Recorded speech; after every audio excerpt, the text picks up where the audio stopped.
Well, good morning, and I hope you're well. You're having a nice November. Thanksgiving is coming, so it's a great time of year.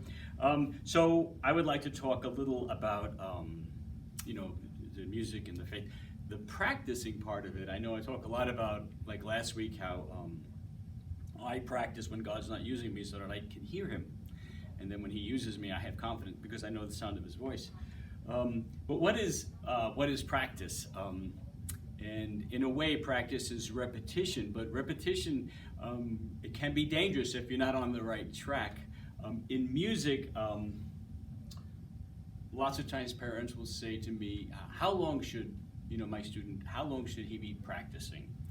And I think they would like me to say an hour a day, or a half hour a day, so that they have a thing that they can say, do this thing, so that you learn, and maybe the boy or girl is going to sit down and practice for a half hour, and what they're trying to do basically is repeat the first thing they did, and if they do that for a half hour, it's probably not going to ever change, and if it's wrong, we've done a real disservice because we have to go back and then undo, where the errors were, which is very, very frustrating. For the child, you have to really do that in little bits of time. So what I try to tell my students, and then their parents, is that when they practice, first you have to think about your attention span, because you're trying to learn something from the song. You're not necessarily learning the song.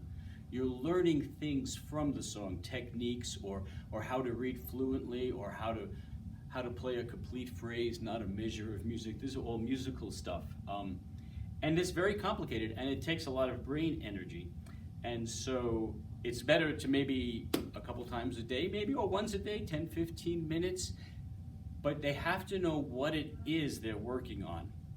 And too often, I don't think we like to be bothered with the details. I like to think a song is on a page, go learn that page. Which sounds good, and it's well-intentioned, but it's not really good to learn that way. So the idea is to learn how to learn so that your practicing becomes effective and it leads you somewhere.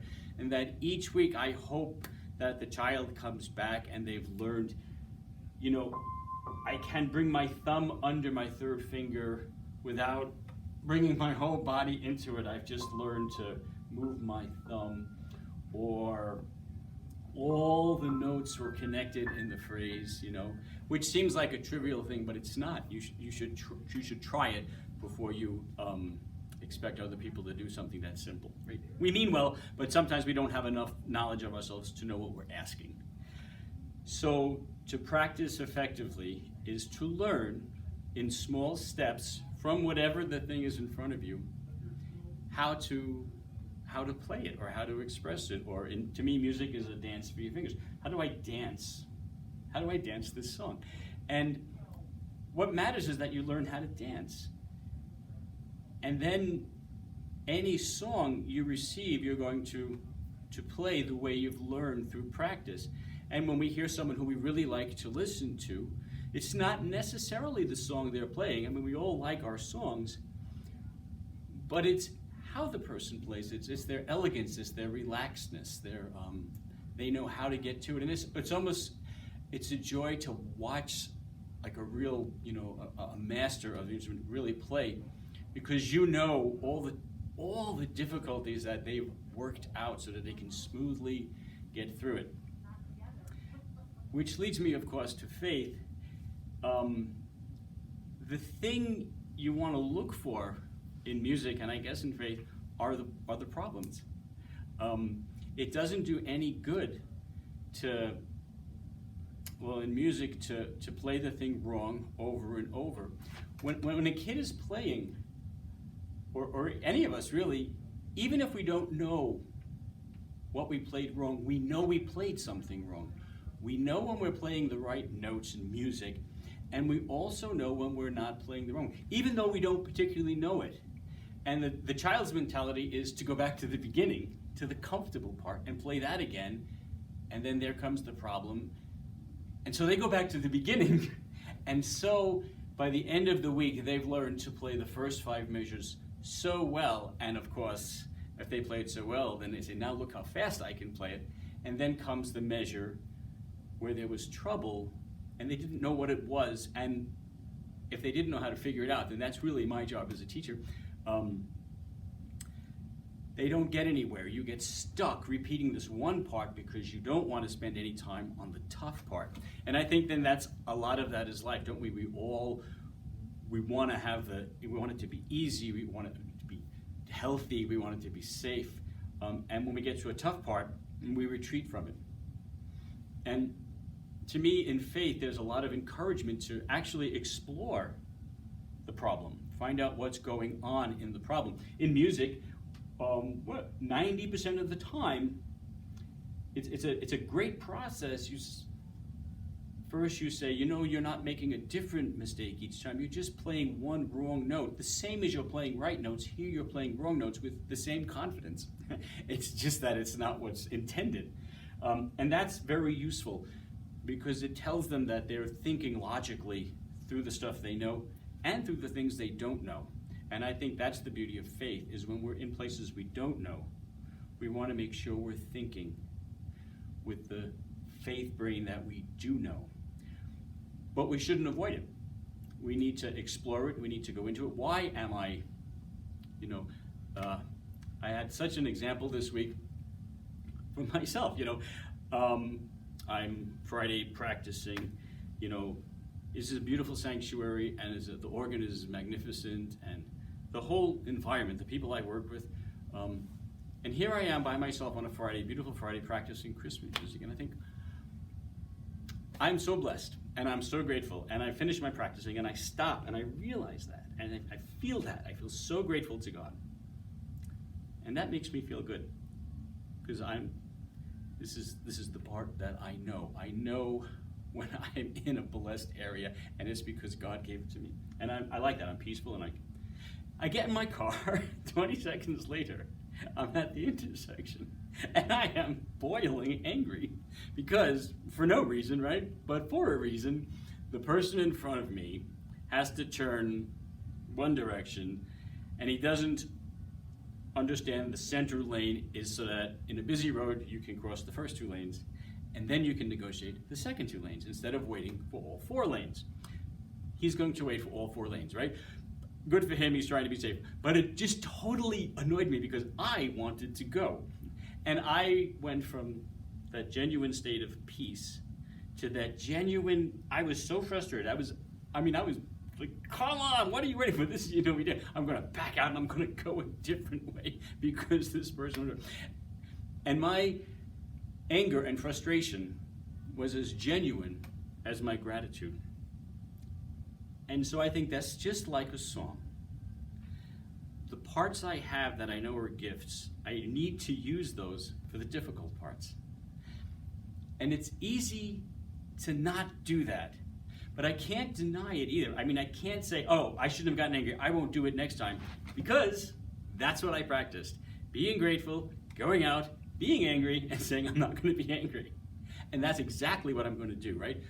What is a memory is something we remembered from the last time we remembered it. And so memory as you get older is not so reliable because we're only remembering the last time we remembered it. I was fascinated by that concept.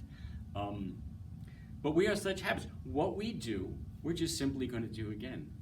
So I need to be aware of these things, and I need to say, yes, I have these problems and failings, but that's not all I have. I also have the genuine goodness. So here I am in the middle with these 2 competing forces, and that's very biblical. That's the dueling of the 2 natures from Romans.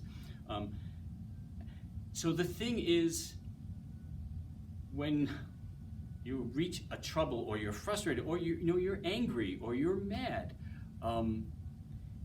then that's where you stop and say, I don't want to be like this, but I can't ignore it. What I have to do is find out what's causing the problem and work through that. And sometimes you need other people for that, or just that awareness, and then you turn to God and you say, like a second ago I was so grateful to you, and now I'm so angry, and it's all your world, and I don't like that. And I see that in myself, and I don't know how to fix that. But I know I want it fixed. And then since God is, in this case, the teacher, I feel, first comes the awareness of the problem, and then the trouble with avoiding it, and then He's going to guide you, or He's going to bring people to guide you through it. And I thought, well, I feel so good now because I can experience the highs and the lows, the right notes and the wrong notes. And I know that that's the only way to learn how to dance my life, which is my song from God. We all have a song. And I don't want to do this so well and then, make a mess here, and then, this is the easy part, and look, I'll do it faster, and look how good I am at this part, and this junk here, but then the good part. I don't want that. I want evenness, right? The steadfastness of God is this is continuous. It doesn't go up and down, or it's like, this is great, never mind this, or it's always bad. He's a balance, and He brings you, and He brings you, and He brings you into the center, and you appreciate the difficulties and the goods, and it's the difficulties that really, really, in the end, teach you. And so then you take that to someone else, and when someone else is struggling, you don't get mad at them, you don't blame them, you don't tell them, just go do it right. You say, there's something here your brain's trying to figure out. Maybe I can help you, or if I can't, maybe someone else can. But you just become aware of a nicer way to live. You don't expect, when we listen to someone who's mastered everything, we think, you just learned to play it. And I'll have an adult come and say, I'd like to learn how to play a Beethoven sonata. And I say, okay, we have to start in the very, very beginning, and it'll probably take maybe 5-10 years. And they don't want that. They just want to learn to play the song. And you can't. The song is a result of the skill. And so you have to acquire the skill, and then you wouldn't want to just play one song. Like, I wouldn't want to read one part of the Bible. I want to understand. I want to be consistent in everything I do. And there's the satisfaction, and then you're a servant of God. Anyway, that's really what I was thinking about this week. And I hope that that's a comfort or a help to someone. And I hope you have a terrific week. Thank you very much.